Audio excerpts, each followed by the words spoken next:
উঠে গেছি সকাল সকাল। উঠে আমার মেয়ে খেলছিল।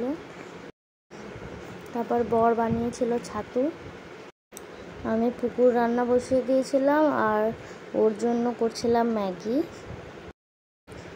বর গেছিলো বাজারে, তাই আমি একটুখানি গ্লুকন-ডি বানিয়ে দিচ্ছিলাম ওর জন্য ঠান্ডা ঠান্ডা জল দিয়ে, কারণ ও বললো যে আমার খুব গ্লুকন-ডি খেতে ইচ্ছা করছে, বাইরে প্রচুর রোদ। তো আমি একটু গ্লুকন-ডি বানিয়ে দিয়েছি। বর এসে গেছে বাজার দিয়ে, এসে ও গ্লুকন-ডিটা খেয়ে নিল। আর আমার মেয়ে তো বারবার বলেই যাচ্ছিল, বাবা দুজন মিলে, মানে ও খাবে ওর বাবাও খাবে। তারপরে আমি আমাদের ভাত বসিয়ে দিয়েছি।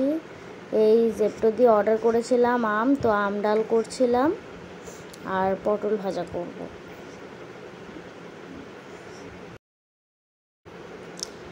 আর ছিল মাছ, যেগুলো আমাকে ধুতে হবে।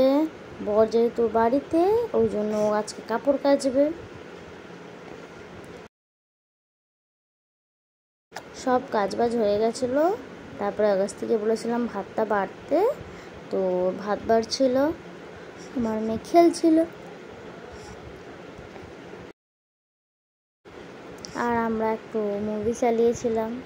সাউথ ইন্ডিয়ান মুভি দেখতে আমার খুব ভালো লাগে। তারপরে বর ভাত বেড়ে দিচ্ছিল। এটাই ছিল আমার লাঞ্চ, ডাল ভাত, পটল ভাজা, পাঁপড় ভাজা। তারপরেও একটুখানি খেলছিল পুকুর সাথে, পুকুর খেলছিল ওর সাথে। আসো আসো আমার কাছে, বাবা শুয়ে আছে। হ্যাঁ, বাবা শুয়ে আছে।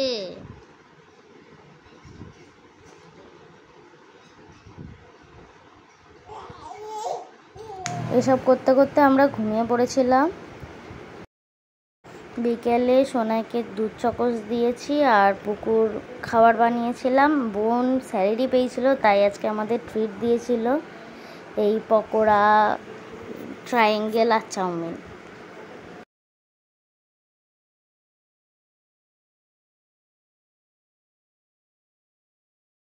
ওই খেয়ে আমি আর রাত্রে কিছু খাইনি। বর খেয়েছিল, আমি আর খাইনি, আমার ভালো লাগছিল না। ওই করতে করতেই আমরা ঘুমিয়ে পড়লাম। চলো, কালকে দেখা হচ্ছে। ওকে, বাই, গুড নাইট।